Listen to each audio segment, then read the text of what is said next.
Alors, je me suis intéressé très rapidement à des métiers, dans le fond, qui mêlaient l'art et le business, on va dire.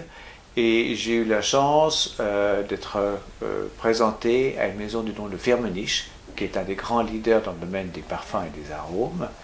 Et c'est sur cette base-là que j'ai démarré, en fait, dans ce domaine qui demande, disons, d'énormes compétences, aussi bien au niveau olfactif qu'organoleptique. J'ai eu donc l'occasion de voyager, même de séjourner à l'étranger, aussi bien en Amérique latine qu'en Asie. Et c'est au cours de ces séjours que je me suis particulièrement intéressé au goût et aux cultures des pays d'outre-mer. Et de fond, cette première ouverture m'a permis de me professionnaliser, d'améliorer mes compétences, mes connaissances et donc mon expérience dans les connaissances des différents goûts et des différentes odeurs finalement que l'on peut trouver à travers ce monde.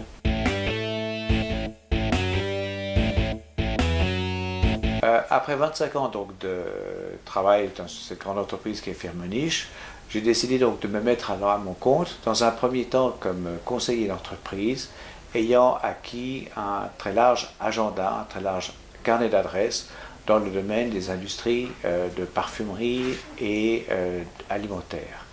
Et c'est un beau jour que parmi ses clients, j'ai eu l'occasion de rencontrer M. Olivier Bosson, qui est en fait le créateur et l'homme à l'origine du concept d'Olivier & Co.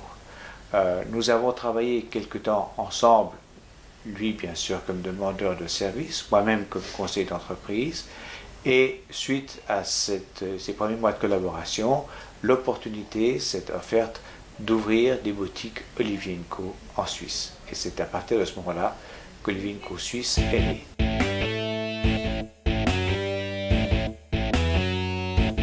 Alors, les premières difficultés, c'est évidemment de trouver des partenaires, c'est-à-dire des gens qui veulent vous suivre dans cette entreprise, dans ce nouveau projet.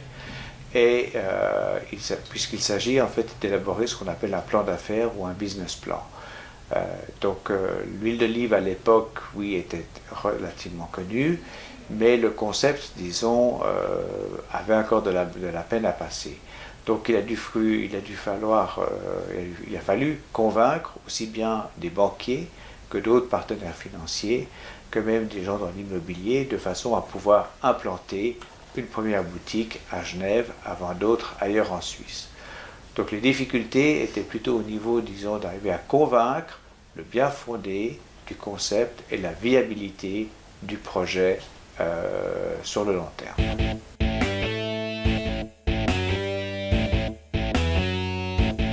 Alors, comme magasin spécialisé, évidemment, nous devons nous démarquer des grandes surfaces ou des magasins déjà existants à l'époque. Et c'est dans ce sens que nous avons créé cette enseigne qui se veut être un magasin hautement spécialisé où l'accueil, le conseil et la dégustation sont de première importance. La vente, respectivement l'achat par le consommateur, en étant la résultante.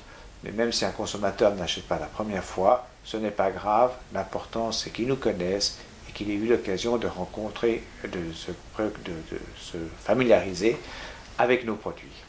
Donc c'est dans ce sens-là que, disons, en termes anglais, on parle de USP, Unique Selling Proposal. Notre Unique Selling Proposal, c'est donc la connaissance de notre métier, le conseil, et dans ce sens-là, évidemment, la formation de notre personnel, puisque notre personnel doit être hautement qualifié pour faire face aux demandes d'une clientèle aussi très exigeante et qualifiée aussi.